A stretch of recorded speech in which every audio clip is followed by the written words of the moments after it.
कहानी की शुरुआत में हम कुछ अमेरिकी फौजियों को देखते हैं जो एक खास मिशन पर जा रहे थे। चारों ओर सन्नाटा था, पर अचानक उनकी नजर एक आदमी पर पड़ी जिसके पास एक बॉम्ब था। उन्होंने तुरंत उसे घेर लिया और कुछ ही पलों में उसे गोलियों से भून दिया। इसके बाद फौजी जेक ने कर्नल मेसन को उस आदमी और बॉम्ब की खबर देकर बॉम्ब को डिफ्यूज करने की इजाजत मांगी। हालांकि मेसन ने उसे इजाजत नहीं दी, लेकिन जेक ने फिर भी बॉम्ब की तार काट डाली। उसी पल वहाँ एक दूसरा बम धमाका हुआ जिसमें कई फौजी मारे गए। जल्द ही चारों ओर से आतंकी बाहर आए और उन्होंने अमेरिकी फौजियों पर गोलीबारी शुरू कर दी। चारों ओर अमेरिकी फौजी मर रहे थे और अब सिर्फ जेक और मेसन ही जिंदा बचे थे। अचानक जेक को भी गोली लगने वाली थी, पर मेसन ने ऐन वक्त पर उसकी जान बचाई। तभी वहाँ एक हेलीकॉप्टर आया और उन्हें सुरक्षित जगह पर ले गया। इस घटना के 5 साल बाद जेक अब एक आम आदमी की जिंदगी जीने की कोशिश कर रहा था। उस घटना का जेक के दिमाग पर बहुत गहरा असर हुआ था, जिस वजह से उसे हर रोज काफी दवाइयाँ लेनी पड़ती थी। अब वो अर्ल नाम के एक आदमी की दुकान में काम करता था और शाम को अपने परिवार के साथ समय बिताता। वो अपने बेटे सैम से बहुत प्यार करता था। अगले दिन जब वो काम पर गया तो उसने देखा कि कुछ मुश्तंडे अर्ल से पैसे वसूलने आए थे।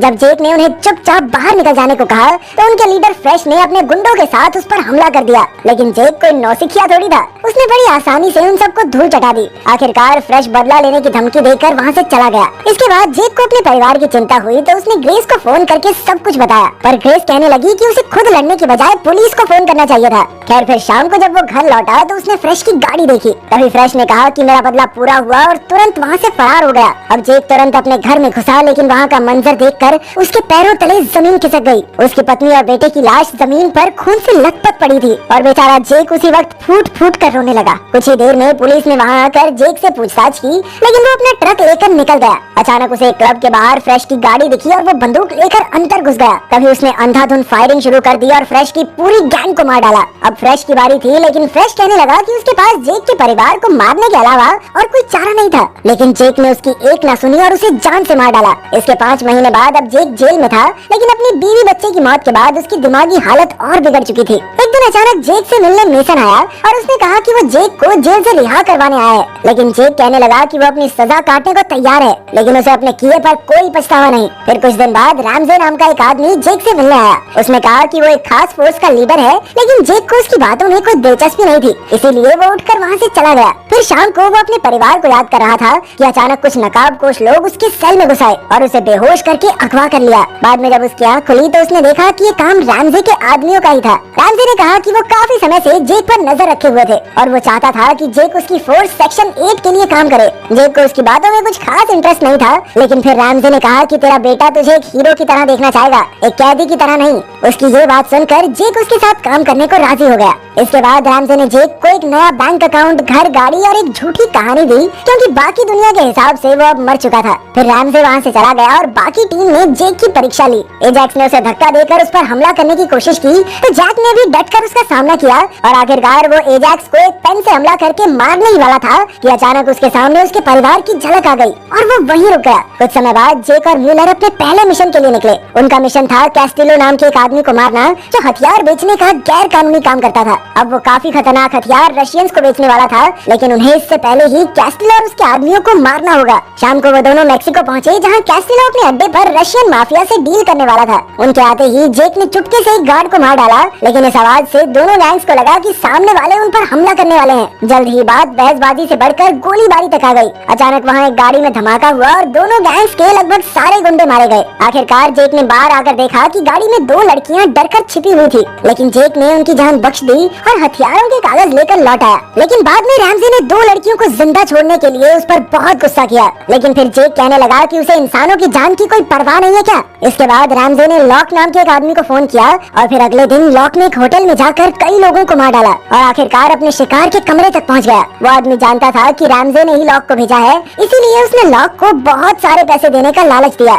लेकिन लॉक नहीं माना और उसने बड़ी बेरहमी से उसे मार डाला। दूसरी ओर जेक शाम को म्यूलर के साथ एक बार में गया और उससे रैमजे के बारे में जानकारी हासिल करने की कोशिश की, लेकिन वो भी रैमजे की असलियत के बारे में कुछ नहीं जानती थी। बाद में रैमजे ने उन्हें एक नए मिशन पर भेजा, जहाँ उन्हें कुछ खास जानकारी हासिल करके ग्राहम नाम के एक मंत्री को मारना था, क्योंकि उसने देश से गद्दारी की थी। उसके पास Z+ सिक्योरिटी थी, इसीलिए उन्हें बड़ी सावधानी से काम को अंजाम देना होगा। कुछ ही घंटों में वो सब ग्राहम के प्रोग्राम में भेस बदल कर पहुँच गए। म्यूलर ने छिपकर काफी गार्ड्स को मार डाला, लेकिन जल्द ही सिक्योरिटी को इसकी खबर लग गई और वो ग्राहम को एक वैन में ले गए। उधर म्यूलर ने ग्राहम के कंप्यूटर से खुफिया जानकारी हासिल की और इधर जेक ग्राहम के पीछे भागा, लेकिन वो वैन बहुत तेजी से निकल गई। वो किसी तरह शॉर्टकट लेकर पहाड़ पहाड़ी से छलांग लगाकर उनका रास्ता रोकने ऐन वक्त पर पहुंच गया। तभी एक गार्ड ने उस पर हमला किया, लेकिन जेक ने उसे मार डाला। अब वो ग्राहम का काम तमाम करने ही वाला था कि अचानक ग्राहम ने अपनी जान की भीख मांगते हुए कहा कि मेरे मरने के बाद मेरे परिवार का क्या होगा। ये सुनकर जेक को अपने परिवार की याद आ गई और उसने भावुक होकर ग्राहम की जान बख्श दी। लेकिन जल्द ही रैमजे की टीम वहाँ आ गई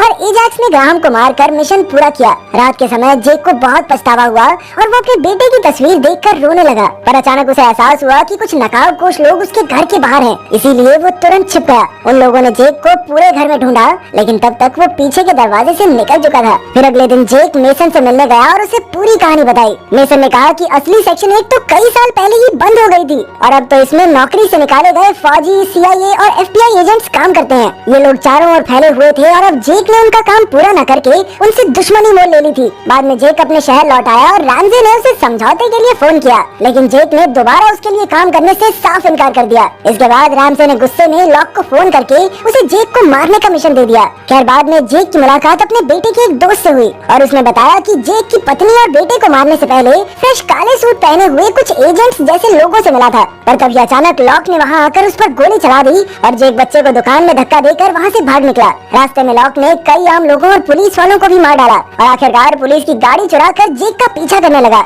लेकिन जेक किसी तरह बचकर निकल ही गया। असल में वो अर्ल के यहाँ छिपा हुआ था, पर रैमजे की टीम को न जाने कैसे उसका पता लग गया। एलाइस जेक को गोली मारने ही वाला था कि अर्ल ने ऐन वक्त पर उसे मार डाला। इधर ब्रूनर जेक पर कूद पड़ा और पीछे से एजैक्स ने उस पर गोली चला दी। अब ब्रूनर एजैक्स पर चिल्लाने लगा और इसी मौके का फायदा उठाकर जेक ने पेचकस से हमला करके उसकी जान ले ली। तभी एजैक्स अंधाधुंध फायरिंग करने लगा, लेकिन जेक ने ब्रूनर की लाश को ढाल बनाकर गोलियों से अपना बचाव किया। जल्द ही उनकी गोलियां खत्म हो गई और दोनों हाथापाई पर उतर आए। दोनों में जबरदस्त लड़ाई हुई और आखिरकार एजैक्स जेक को मारने ही वाला था, लेकिन पीछे से म्यूलर ने एजैक्स को ही मारकर जेक की जान बचाई। इसके बाद वो दोनों अर्ल की गाड़ी में भाग निकले और म्यूलर ने कहा कि उसने जेक की जान सिर्फ इसीलिए बचाई है क्योंकि वो भी सेक्शन 8 छोड़ना चाहती है। आखिरकार वो दोनों मोंटाना के जंगलों में रैमजे की खोज करने लगे, लेकिन तभी अचानक किसी ने पीछे से हमला करके जेक को बेहोश कर दिया। बाद में जब उसकी आंख खुली तो वो रैमजे के अड्डे पर एक कुर्सी से बंधा हुआ था। असल में म्यूलर ने रैमजे के साथ मिलकर जेक को फंसाया था। तभी रैमजे ने एक और आदमी को अंदर बुलाया, लेकिन ये कोई और नहीं बल्कि मेसन था।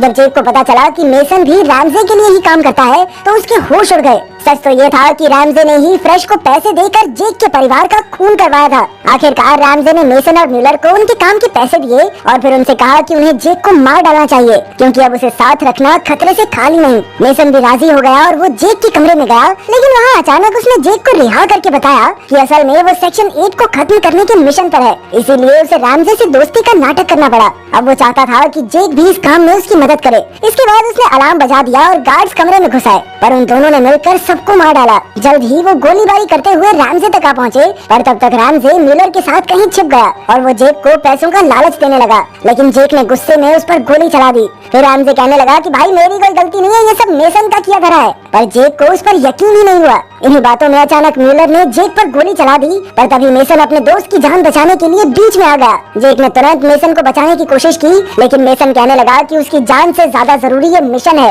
और कुछ ही पलों में उसने वहीं दम तोड़ दिया। अब म्यूलर ने फिर से उस पर हमला किया और दोनों में जबरदस्त लड़ाई शुरू हो गई। अचानक म्यूलर ने जेक के कंधे में चाकू घोंप दिया, लेकिन जेक ने इसी चाकू से उसकी हत्या कर दी। इसके बाद उसने बाहर निकल कर देखा कि रैमजे गाड़ी में भाग गया था। जेक भी उसके पीछे हो लिया और दोनों पागलों की तरह गाड़ी भगाने लगे। अचानक रैमजे का ध्यान भटका और उसका एक्सीडेंट हो गया। जेक उसके पास आया और रैमजे को गोली मारकर उसने मेसन के शुरू किए हुए इस मिशन को पूरा किया। फिर शाम को जनरल सेवॉय जेक से मिलने आया। असल में मेसन सेवॉय के लिए ही काम करता था। सेवॉय ने जेक की काबिलियत देखकर उसे पुलिस में नौकरी का ऑफर दिया, लेकिन जेक ने कहा कि अब उसके पास लड़ने की कोई वजह नहीं है। आखिरकार वो घर आ गया, लेकिन वहाँ लॉक उसका इंतजार कर रहा था। वो अपना अधूरा मिशन पूरा करने आया था। जल्द ही दोनों एक दूसरे पर चाकू से वार करने लगे। लड़ाई के दौरान लॉक ने अचानक जेक को जमीन पर फेंका और जेक ने तुरंत अपनी बंदूक उठाकर लॉक को मार डाला। अगले सुबह जेक सब कुछ छोड़ छाड़ कर एक बस में बैठकर निकल पड़ा, पर तभी उसकी नजर एक माँ पर पड़ी जो अपने बेटे के साथ खेल रही थी। उसे देखकर जेक को अपना परिवार याद आ गया। उसने सेवॉय को फोन करके कहा कि वो नौकरी करने के लिए तैयार है, क्योंकि जैसा उसके परिवार के साथ हुआ अपनी निगरानी में वो किसी और के साथ वैसा नहीं होने देगा। अगर वीडियो पसंद आई तो लाइक कर देना, चैनल को सब्सक्राइब कर देना। मिलते हैं अगले